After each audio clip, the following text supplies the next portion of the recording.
안녕하세요. 보인고 영어 내신을 맡게 되는 한윤성 영어 선생님입니다.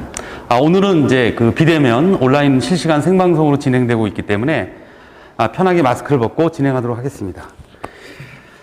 자, 먼저 보인고 영어 내신을 우리가 분석하기 전에 먼저 이제 학생들과 학부모님들이 반드시 알아야 될 부분이 무엇이냐면, 과연 보인고는 어떻게 영어 시험 문제가 출제되는지, 그래서 왜 우리는 영어 시험 3월 전에 보인고 합격자만을 구성을 해서 따로 이게 반편성을 해야 될 필요성이 무엇인지에 대해서 정확하게 알 필요가 있을 것 같습니다. 여러분, 여기서 보시면 보인고는 그 영어 시험 문제를 잘 보시면 어떻게 공부해야 될 것인지에 대한 로드맵이 다 잡힙니다. 자, 먼저 기출문제를 이렇게 올해 기출문제를 읽어보기 전에 아주 중요한 사실입니다. 어떻게 보면 보인고의 영어 내신의 하나의 핵심 코어 펀치인데, 보시면 여기 보시면 이제 요번에 중간고사입니다. 중간고사인데 우리가 하나 볼 게 뭐냐면, 저는 이 문항수에 대해서 한번 여러분과 얘기를 나누고 싶습니다. 문항수가 아마 그 영어 시험 출제 문항수는 아마 전국에서 가장 많다고 얘기를 해도 과언이 아닐 정도입니다. 보통 35문항에서 38문항이 출제됩니다. 그런데 이 출제되는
이제는 보세요. 처음부터 새로 하시니까. 처음부터 다시 하세요. 하실 거 아니면 지금부터 하겠습니다. 네네네.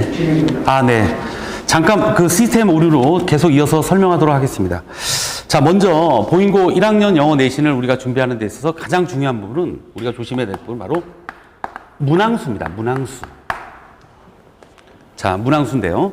그 문항수가 지금 문항수를 보시면 35문항에서 38문항으로 압축이 됩니다. 그죠? 그러다 보면 이 35문항에서 38문항의 문항수인데 이 부분이 실제적으로 우리는 50분간 문제를 풀어야 되는 그런 상황입니다. 그런데 이 문항수 35에서 38문항이 아마 이쪽 지역에서는 가장 문항수가 많은 것으로 여러분이 인식하면 되겠습니다. 그러니까 이 학생들이 문항수가 많다는 것은 결론적으로 어떤 얘기를 하냐면 시간 부족을 얘기를 하겠죠. 근데 그 시간 부족의 결정적인 그 원인이 바로 뭐냐면 주관식입니다. 그런데 시간 부족은 주관식의 원인이 되는데 이 주관식을 보시면요. 두 가지로 나눕니다. 단답형하고 선원수령, 서술형 이렇게 나옵니다. 단답형은 말 그대로 단어 하나 정도를 쓰는 겁니다. 예를 들어서 뭐 구 정도죠. 단어 하나나 구 정도를 쓰고요. 그 다음에 이 서술형이 이제 문제가 되는 건데 이 서술형은 보통 평균 2줄 내지 3줄입니다. 그것이 영어인데 영어 혹은 한국말인데 이 한국말로 쓰는 거 거의 논술 수준이 되는 겁니다. 그러니까 사실적으로 볼 때 여러분이 이 문장을 정확하게 볼 때 포인트를 어떻게 받아야 되냐면 시간 부족의 원인인 이 주관식의 단답형과 서술형 이 문제의 유형을 정확하게 보시면 어떻게 공부해야 되는지의 포인트를 잡게 됩니다. 그러니까 보인고는 시험 그 범위가 어떻게 되느냐가 중요한 것이 아니라 시험 출제의 그 트렌드입니다. 시험 출제의 트렌드를 잘 보시면 다시 한번 보시는데 요번에 올해 중간고사 1학기 중간고사를 기점으로 여러분 보시면요. 24문항이 객관식입니다. 그다음에 13문항이 그죠? 주관식인데 이 주관식이 이렇게 떨어지는 거예요. 단답형과 서술형. 근데 서술형은요. 평균 3줄의 한국말 또는 영어로 써야 되는 겁니다. 그러니까 50분 안에 이 단답형, 서술형, 즉 13문항을 쓴다는 것은 상당히 학생들한테는 큰 부담이 될 수밖에 없겠죠. 자, 우리는 어떻게 보면은 보인고는 영어 내신에 있어서 문제 출제 유형을 우리가 하나씩 보면 어떤 건지 우리가 잘 알 수 있을 것 같아요. 자, 먼저 작년에 그러니까 올해죠, 올해 첫 중간고사입니다. 1학년. 첫 번째 1번은 뭡니까? 그렇죠? 아이의 심경. 전형적인 수능 유형입니다. 틀릴 것 같진 않죠. 그 다음에 2번 글의 요지입니다. 근데 글의 요지가 영어로 되어 있죠. 요 정도도 이 글의 내용은 이미 우리 학생들이 교과서나 모의고사, 즉 기출 모의고사에서의 그 범위이기 때문에 뭐 문제 푸는 데는 어려움 없습니다. 세 번째 들어가면 보시면 자, 서술형이 들어갔죠. 자, 서술형 1번 보면 여기서 뭡니까? 물음에 답하시오 이렇게 나왔습니다. 그런데 여기서 넷이 지칭하는 바를 우리말로 써라. 그러니까 서술형 이건 단답형이 되겠죠. 아까 제가 말씀드렸듯이 주관식은 단답형과 서술형인데 실제적으로 단답형은 뭐 편하게 우리가 쓸 수 있죠. 대시 가리키는 대명사가 가리키는 것을 우리말로 서술하시오라고 하는 그 내용입니다. 그 다음에 뭐 도표에 관한 내용이고요. 그 다음에 또 하나 봅시다. 자, 5번 문제 보면 마찬가지로 도표에 관해 일치하는 것은 일치하지 않는 것 다 나오죠. 6번 같은 경우 보시면 적절하지 않는 표현이 뭐냐. 그러니까 이 글의 어떤 흐름상 내용적인 어떤 그 흐름상 포인트를 잡아서 뭐 상관이 없는 내용을 찾아내는 거죠. 그 다음에 7번 보세요. 자, 여기 보시면 적절하지 않는 것, 즉 어휘, 그죠? 어휘가 과연 이것도 본문에서 학생들 다 배운 거라 실제적으로 학생들이 어렵게 느껴지진 않을 것 같습니다. 그죠? 자, 9번도 마찬가지로 보면 가장 적절한 것을 고르셔. 낱말. 이건 뭐 가장 일반적인 거죠. 그 다음 10번 들어갑시다. 10번 보시면 연결사 들어가는 거죠. 연결사나 단어 들어가는 거. 단어네요. 그 다음에 어법상 틀린 것. 어법상 틀린 것. 이것도 다 예상할 수 있는 문제입니다. 12번도 마찬가지고요. 그 다음 13번도 어법상 틀린 거 들어가고요. 그 다음 14번은 네모안의 어법에 맞는 표현. 어법이 상당히 많이 나오죠. 다 뭐 이 정도 내용의 흐름은 다 파악이 되는 거죠. 출제도 다 예상되는 거고요. 또 실제적으로 AB에 들어갈 말로 가장 적절한 거 선택형이죠. 이것도 다 흐름상 그렇게 없다고 볼 수 없겠습니다. 그 다음 19번 같은 경우도 하는 문제 어디에 나올까라고 하는 부분에 대해서는 학생들이 걱정을 많이 하죠. 자, 마찬가지로 또 18번 보면 AB에 말로 가장 이게 여태까지는 다 수능의 전형적인 유형입니다. 그죠? 19번도 전체적인 이 문장이 어디 들어갈래라고 하는 문장에서 들어가고요. 자, 22번 보세요. 이 글의 순서. 이 글 다음에 A, B, C의 순서 들어갑니다. 학생들이 저 순서하고 문장 삽입은 어려워하죠. 왜냐하면 그걸 본물 다 외운다고 이제 학생들이 풀 수 있는 것이 아니라 전체적 글의 흐름을 명확하게 봐야 됩니다. 그렇기 때문에 시간을 많이 이제 잡아먹을 수밖에 없는 거죠. 자, 그 다음에 여기 보면 여기서부터 이제 문제가 되는 건데요. 보시면 자, 단답형이죠. 아까는 이제 서술형 들어갔고요. 단답형 이 외의 유의어를 본문에 찾았어라. 이제 찾았어야 됩니다. 그 다음에 또 하나 이제 이런 게 보면 이게 단답형임에도 불구하고 1, 2로 나눠져 2점이니까 1점씩 들어가는 거죠. 문맥을 고려할 때 어색한 문장 두 군데를 골라서 이게 문법입니다. 틀린 부분을 문법을 잡고 이것을 수정하는 겁니다. 이거죠.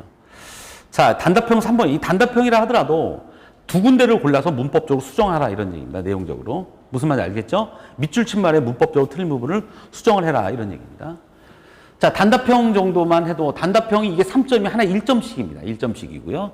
마찬가지로 틀린 부분, 문법적으로 틀린 부분을 골라서 수정을 해라 이런 얘기입니다. 서술형 한번 보세요. 다음 글을 읽고 밑줄 친 this가 지칭하는 것을 구체적으로 우리말로 서술하라 이겁니다. 그러니까 거의 서술형은요, 영어보다는 우리말로 쓰는 게 두세 줄짜리입니다. 그러니까 50분 안에 쓴다는 게 굉장히 힘듭니다.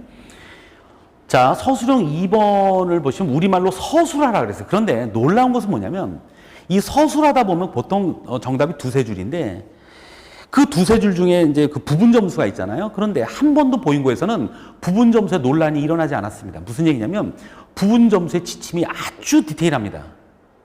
정답표를 나눠주는 걸 보시면요. 오른쪽에 부분 점수 어떤 단어가 들어가야지 1점이고 어떤 단어가 들어가면 부분 점수가 부여되지 않는다라고 하는 명확한 지침이 있습니다. 한 번도 서술형하고 관련돼서 선생님 이건 누구는 점수 주고 누구는 점수를 안 줬네요 라고 해서 논란이 없을 정도로 아주 깨끗한 그러한 답안지를 우리는 볼 수 있습니다. 서술형 3번도 보세요. 디스크림이 지칭하는 것을 우리말로 서술하시오. 영어 시간에 우리말로 서술하시오. 논술 시간도 아니고 우리말로 서술하시오가 보인고의 아주 시험 특징의 출제의 가장 큰 특징입니다. 이런 훈련을 하지 않으면 단순히 그냥 해석을 써서는 의미가 없습니다. 해석 쓰는 게 아니거든요. 그러니까 그 독해 내용에 정확한 의미를 행간을 포함한 정확한 의미를 잘 파악해야 됩니다. 예. 보시면 또 서술형 4번 보세요. 자, 구슬과 모래가 각각 무엇을 뜻하는지 구체적인 우리말로 서술하시오. 우리말로 쓰시오. 다 우리말입니다. 보통 두세 줄이에요. 구슬은 우리말로 어떤 말이냐. 영어로 쓰는 게 아니에요. 또 서술형 5, 6번 보시면 한 번씩 모두 사용해서 영작이죠. 이 단어를 사용하는데 한 번씩 모두 사용해서 이 단어를 해서 이 문장에 해당되는 이 문장을 배열하는 거죠. 조심하셔야 됩니다. 예. 그다음 서술형 6번 같은 거 보면 마찬가지입니다. 문법이죠. 이 문장은 괜히 나오는 것이 아니라 문법적으로 충분한 그 훈련이 되어 있지 않으면 이 서술형 5, 6번을 쓰지 못합니다. 그 다음에 서술형 7번 보세요. 그죠? 한국 문장으로 구체적으로 쓰래요. 그래서, 그죠? 그러니까 이게 그 부정 측면에 대해서 이제 정확하게 이제 써야 되는 나옵니다. 이런 부분은 정말로 서술형 9번 같은 경우는 어디 가도 전국에 어디 가도 볼 수 없는 문제인데 여기 보시면 해석을 다 보세요. 자, 다음 글을 읽고 밑줄 친 부분을 보기와 같이 해석했다고 할 때 이 해석이 잘못된 이유입니다. 그러한 열정이 없어서 그들은 아무것도 성취할 수 없었다. 해석이 잘못됐대요. 근데 그 조건에 맞게 우리말로 서술하니까 그러니까 이 조건이 뭐냐면 관련된 문법 원리를 언급하래요. 거의 그죠? 영어 선생님 수준의 어떤 서술이 있어야 될 것 같아요. 그 다음에 밑줄 친 문장에 대한 우리말이 해석이 바르게 고치래. 그러니까 이 문장의 해석이 틀렸으므로 정확하게 해석을 다시 적고 그 근거를 적으래요. 그런데 여러분 그냥 근거를 적는데 그 근거가 정확하게 외워서 썼는지 그것뿐만 아니라 얘가 알고 이거를 썼는지에 대한 흐름입니다. 여러분 놀라운 사실은 배점이 나와 있죠. 보세요. 자, 제가 아까 말씀드렸듯이 부분 점수의 기준입니다. 아주 디테일합니다.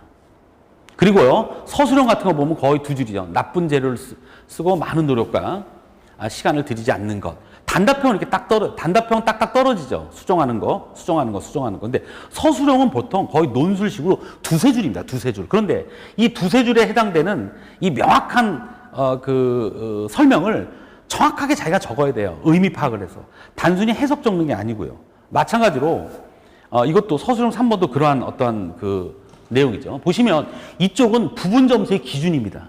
그러니까 여기에 부합되지 않으면 부분 점수를 1점이라도 받을 수가 없는 겁니다. 그죠? 아주 디테일합니다. 그러니까 오히려 정답표와 더불어 정답표보다 이 부분 점수의 기준이 굉장히 디테일해요. 그러니까 한 번도 서술형 부분 점수에 대한 논란이 있지 않았습니다.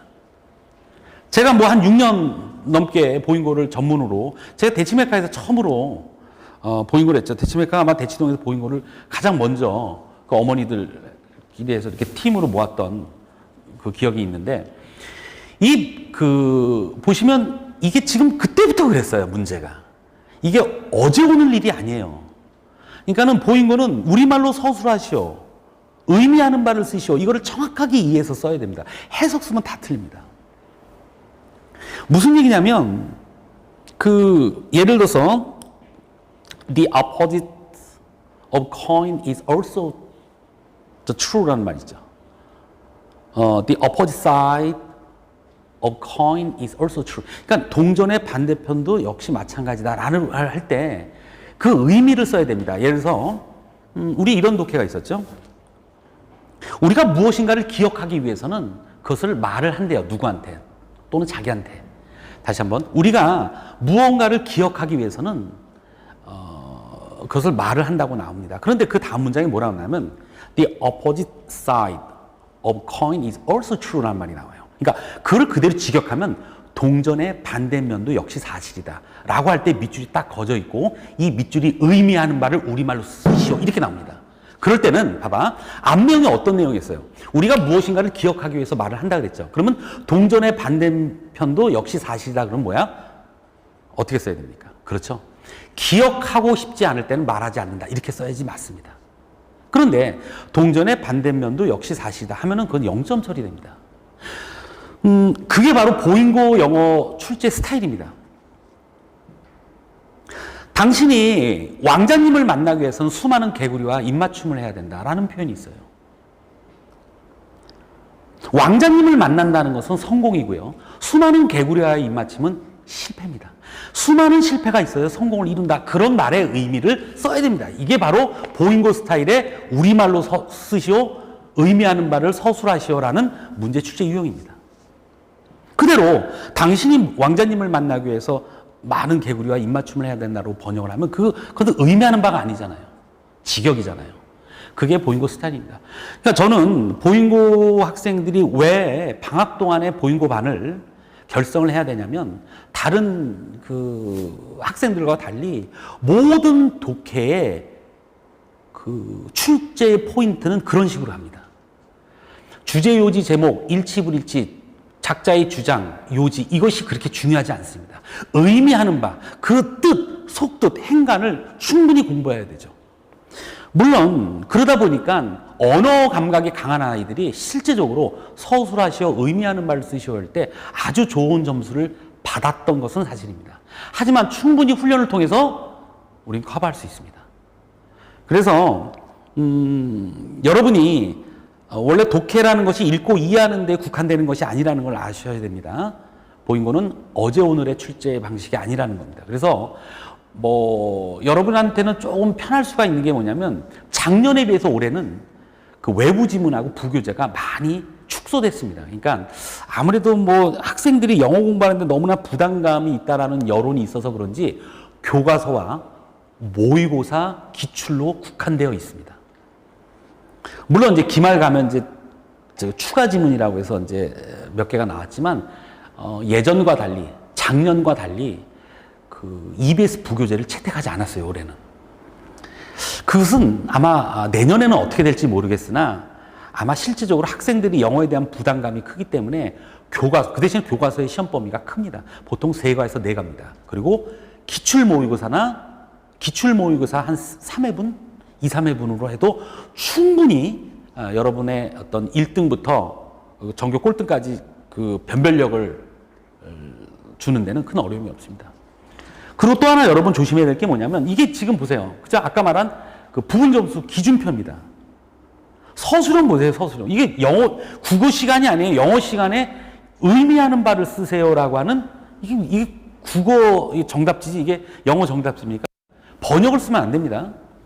단순 문장 암기나 해석이 아닌 독해 내용을 요약, 이유, 근거를 파악해야 됩니다. 이게 핵심이에요. 그래서 이 보인고반은 다른 학생들과 섞일 수 없습니다. 이것을 겨울방학 때 선생님과 계속적인 훈련을 해야 됩니다. 서술형과 국어 서술형과 같은 유형이죠.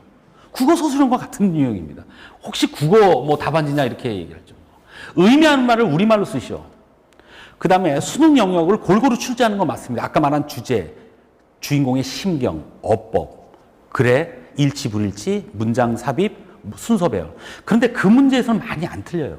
왜냐하면 그 독해는 아이들이 처음 보는 독해가 아니라 이미 교과서나 기출모의고사에서 다뤘던 내용이기 때문에 그 내용만 충실히 공부하면 사실 영역별 골고루 출제가 틀리진 않습니다. 우리는 핵심은 바로 어떤 거라 그랬죠? 그렇죠.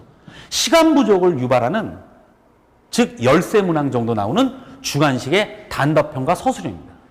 그죠? 근데 이 단답형과 서술형의 포인트는 어디에 든다고? 그렇죠. 우리말로 쓰시오, 의미하는 말을 쓰시오가 핵심입니다. 자, 암기력이 중요하죠. 단답형, 어법 같은 거 암기력 해야 됩니다. 하지만 무엇을 암기해야 되는지는 제가 여러분과의 수업 시간을 통해서 해결해야 될 문제죠. 문단 순서, 문장 삽입, 어법 출제, 요게 좀 어렵게 출제됩니다. 학생들이 실제로 어려워하죠. 그러면 방학 동안에 문법을 어떤 걸 해야 되나요? 다른 학교와 달리 너무 문법 강조할 필요 없습니다. 예, 딱 이렇게 5개 영역이에요. 관계사, 관계부사 공부합니다. 가정법, 아까가 가정법 과거 완료 서술형 9번이 그거였거든요. 그 다음 분사구문, 도치구문. 이 준동사는 그 완료부정사하고 완료동명사를 얘기하는 겁니다. 요 5개 영역만 공부하고 나머지는 독해를 통해서 약간 2학년이나 3학년 정도 어려운 독해를 통해서 의미하는 바를 쓰시오. 그 밑줄 친 그 내용이 어떤 서술하는 내용. 그러니까 서술하는 그 밑줄 친 내용을 충분히 여러분이 의미를 파악해서 나타낼 수 있는지에 대한 훈련을 쌓는 것이 먼저라고 봅니다.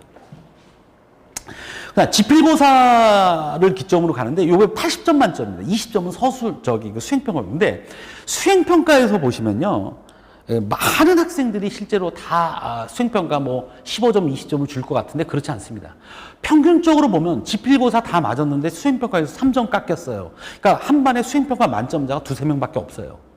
그러니까 자기가 언제 수행평가를 봐야 되고 언제 이 그 수행평가에 영어에 관련된 수행평가를 제출해야 되는지를 명확하게 인식해야 돼요. 그리고 그 수행평가를 제출할 때는 반드시 선생님의 첨삭이 필요한 것 같습니다. 선생님이 써준다는 것이 아니라 얘가 그 기준에 맞춰서 제출했는지를 봐야 됩니다. 자, 수행평가에 그 원고 제출할 때는 그 기준이 다 있어요. 3줄, 그 다음 마지막 2줄, 그 다음에 총 1분 안에 또는 2분 안에 이거를 제출하고 외워서 발표해야 됩니다. 그런데 오늘은 영어 선생님이 오늘은 시간이 없어서 아마 12번까지는 할 수 있겠네. 근데 13번 애가 아싸 하고 놀다가 시간이 남았네 13번. 선생님 오늘 12번까지 한다면서요. 시간 남아서 13번 너까지는 해야 될 것 같아. 라고 해서 걔가 전혀 못해서 점수가 5점 깎였다고 막 울고 왔는데 아니 그러한 어차피 그날은 그 반이 수행평가 영어 보는 날이잖아요. 항상 준비해야 됩니다. 그래서 제가 충분히 외웠는지도 제가 확인할 겁니다. 조교랑 같이. 그게 이제 가장 중요한 포인트인 것 같아요. 수행평가 성실해야 되죠. 여러분 성실해야 됩니다. 특히 여러분 지금 중학교 2학년, 3학년, 2년 동안 거의 온라인으로 수업을 했기 때문에 잘 알고 있어요. 어떻게 온라인 수업을 받았는지. 물론 그 중에는 성실하게 받은 학생도 있지만 쉽지 않을 거라고 잘 봅니다. 선생님 충분히 이해합니다. 그걸 왜 이해를 못 하겠어요? 하지만 고등학교잖아요. 우리가 직접 대면 수업을 할 때 저하고 만나서 전반적인 부분에 대해서 얘기를 나눠야 됩니다. 왜 우리가 보잉고 영어를 일찍 공부해야 되고 또 그러한 보잉고 영어 내신에 대해서 성공하기 위해서는 왜 기본적인 하나의 어떤 자신의 패턴, 질서, 성실하고 뭐 성실하다고 해서 뭐 공부를 몇 시간 하라는 게 아니라 잠드는 시간과 기상하는 시간을 딱 잡아서 좀 질서 있는 생활을 하는 것이 좀 필요하겠죠. 이런 학생들이 좋은 그 결과를 얻었던 겁니다. 서술형의 정답 예시 보면 말이죠. 거의 국어입니다. 글이란 기회를 통해 자신감을 재확인하지 못했기 때문에 건강한 간식을 선택함으로써 자신감을 회복하고자 건강한 간식을 선택했다. 뭐 코를 통해 음식의 냄새를 맡고 눈에 보이지 않아도 입자가 존재한다는 생각을 떠올림. 이거는 단순한 해석이 아닙니다. 그 내용을 우리말로 의미하는 말을 쓴 게 이게 정답의 예시입니다. 단순히 지문을 해석하는 것이 아닙니다. 그리고 그 체계적인 어떤 부분 점수가 존재하기 때문에 선언수령 쓰기 훈련은 수업 시간에 병행을 해야 됩니다. 저하고. 여러분 그냥 문법 몰입을 해서는 의미가 없고요. 독해만 뭐 고등학교 2학년, 3학년 거 뭐 풀었다고 해서 그것은 의미가 없죠. 바로 그러한 어떤 내용이 여기에 이제. 자, 선생님도 굳건한 마음으로 여러분한테 다가서지만 여러분이 더 굳건한 마음으로 준비를 해야 됩니다. 선생님하고 겨울방학 때 보잉고 예비 합격생들하고 수업을 할 때는 지켜야 될 원칙은 반드시 성실함입니다. 엄청난 많은 숙제를 내주지 않습니다. 하지만 선생님하고 여러분하고 약속된 과제는 반드시 여러분이 책임감을 갖고 수행을 해야 된다. 그리고 모든 교과서, 여러분 봤더니 요번에 지금 현재 내년에 입학하는 이 동영상을 보는 학생들, 어머니들, 교과서가 동일하더라고요. 교과서가 안 바뀌었습니다. 그러니까 그 교과서도 실질적으로 우리가 방학 동안에 단순한 해석과 뭐 문법의 어떤 의미를 파악하는 것 이상으로 그 내용을 충분히 공부해야 됩니다. 의미하는 말을 쓰고 이 속뜻이 무엇인지. 이게 바로 보잉고 영어의 서술형 중에 바로 그 주관식의 서술형의 핵심입니다. 그죠? 이거를 정복하지 못하면 의미가 없습니다. 이게 바로 1등급 또는 2등급의 상위권 학생들의 하나의 분수령입니다. 객관식 문제는 큰 어려움이 없을 거라 봅니다. 50분 안에 38문항을 여러분 보세요. 이렇게 아까 본 것처럼 단답형 서술형을 쓸 수 있다는 것은 시간이 많이 부족할 겁니다. 그러니까 충분히 방학 동안 훈련을 해서 우리가 여러분이 첫 단추를 잘 꿰서 계속 여러분 성공하는 보잉고 학생의 그런 몇 명을 보여줬으면 합니다. 자세한 상담은 대치메카 학원에 직접 연락을 주셔서 저하고의 올 겨울방학에 만날 수 있는 시간을 가졌으면 좋겠습니다. 여기까지 보잉고 영어 내신의 윤성영 선생님입니다.